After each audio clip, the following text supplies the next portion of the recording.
урматтуу Ерлан Бекешевич, Ольга Владимировна экөөңүздөргө суроо.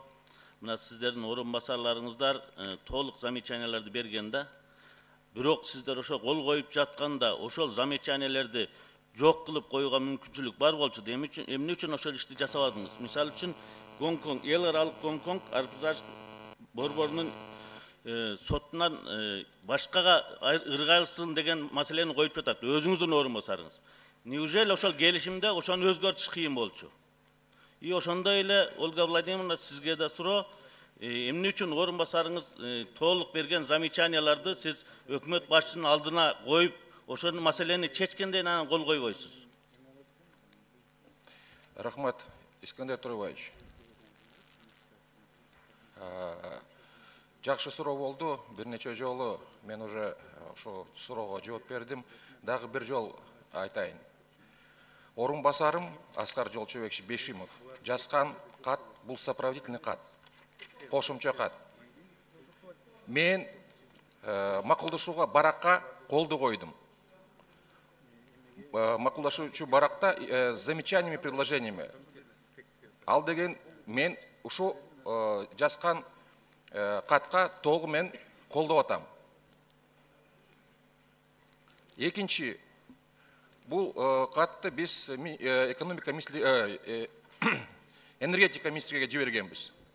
Алар кайра бизге өздөрүнүн матрица разногласия деген жиберген. Матрица разногласия мен колду койдум.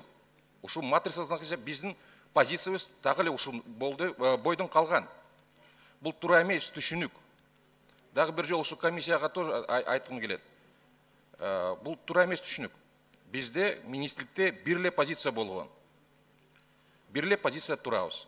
Мен бул жерде сиздин позицияңыз министрликте регламентиңизде айтып атасыз, бирок мен сизге бир нерсени айтайын да, сиз министр катары өкмөттүн заседаниясында бул маселени коюп, как министр катары мен кол койбоймун, биздин пока замечаниянын баарын кабыл албасаңар деген нерсеге жетишкен жоксуз да. Сиз макул, сизге министр энергетика айтып атат. Боло берет деп көрсөтсөз макулдун деп атпайсыз. Мен ошол маселени айтып атам. Сиз кайра эле орун басарыңыздын позициясын колдогонмун дейсиз. Сиз колдогон менен акырында өкмөттүн токтомун бекиткенде көтөрүп атасыз да. Ошол маселени сурап атам. Эмне үчүн сиз ошондо өзүңүздүн духуңуз жетпеди ошол жерден чыгып кеткенге? Же ачык оюңузду айтып кеткенге? Министрлик каршы болгонуна карабай, силер жасап жатасыңар деп. Себеби бул жерде негизги маселе могу арбитраждык сот маселеси болуп жатат. Гонконгто карайт деген бул баарыбызга белгилүү да.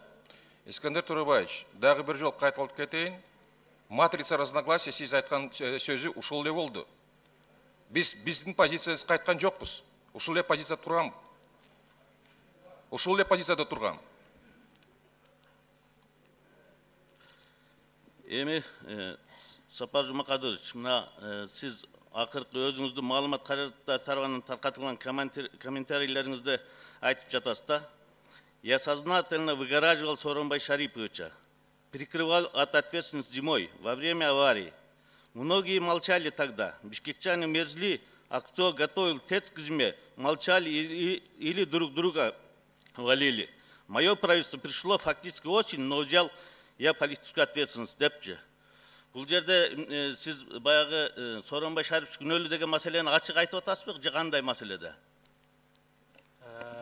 Мен айтып атам, ушул тизме, комиссиянын тизмеси толугу менен фамилиялар көрсөтүлгөн жок деп атам. Анан айтып атам, ошо Сооронбай Шариповичтин фамилиясындагы, как бывший премьер-министр, анын ошол фамилияны да киргизиш керек деп атам, ачык айтайын. Себеби ал киши да премьер-министр болгондо. Биз ошо акыйкат баарын ачык көрсөтөлү деп атсак, анда баарын көрсөтөлү, бүт фамилияларды көрсөтөлү деген сөз болуп атат. 10 секунд кошуп койгула, бүтүрүп болсун. Бул жерде комиссиянын корутундусун көрсөңүз, бул жерде сизди да күнөөлөгөн нерсе жок. Ал жерде бардыгы технический причинаны айтып жатат. Бул жерде сиз өзүңүз бардык элден кечирим сурадым башка деп, бирок премьерден кеткенден кийин өзүңүздүн аброюңузду гана кетирип жаткан болуп жатат да. Ошол үчүн кичине ушул маселелерде комментарий бергенде этият болсоңуз. Искендер Турбаевич, мен бирөөнү күнөөлөгөн жокмун. Мен айтып атам, фамилиялардын баары кириш керек деп атам. Мына ошол авария болгондон кийин мага бирөө да чалып да койгон жок, мына чакырып да койгон жок. Эмне болуп атасыңар, кандай болуп атасыңар деп. 3 күн өткөндөн кийин анан кийин эмелер башталды, маселелер.